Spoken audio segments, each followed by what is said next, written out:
He was one of the best artists in Ireland and painted people's, just like their likeness.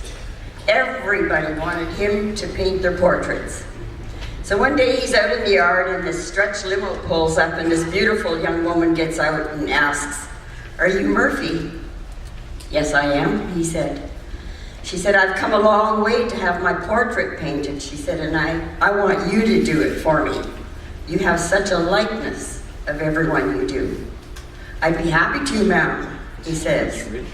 But she says, "I have a special request." She said, "I don't know if you've done this before, but could you paint me in the nude?"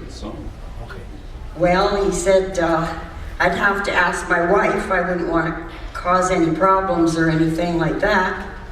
She said, "Well, tell her that money's no object. I'll give you 10,000 pounds if you'll paint me in the nude." So he goes in the house, talks to his wife, and she's a little hesitant until he mentioned the 10,000 pounds that they're going to get for this. But she said, "That'll be nice. I trust you."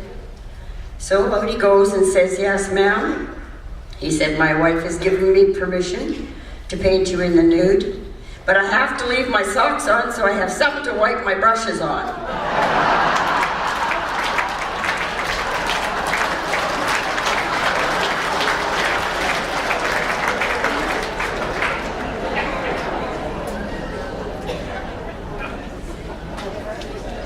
Oh, the wisdom of youth. Little boy gets on the bus. He sits down next to a man reading a book, and he notices that he has his collar on backwards. The little boy asked why he wore his collar that way, and he says, "Well, because I'm a father."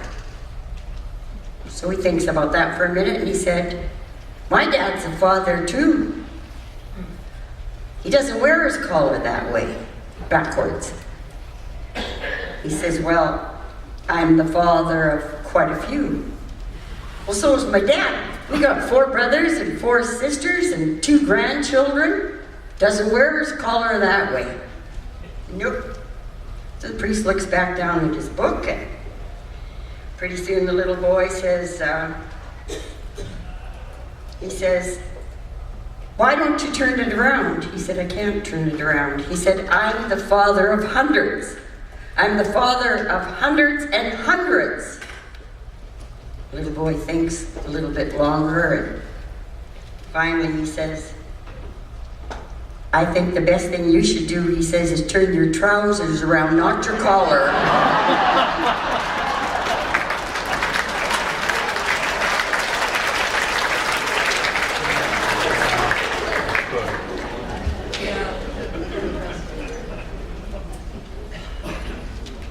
The phone rings, and the lady of the house answers.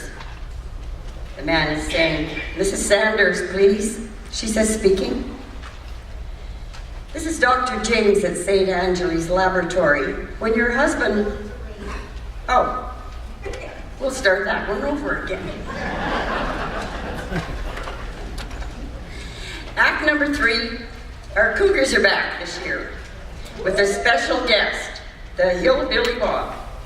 They were desperate for a male companion, willing to give a man a chance, not just based on his looks. So here, it's the Sundance Cougars and Hillbilly Bob.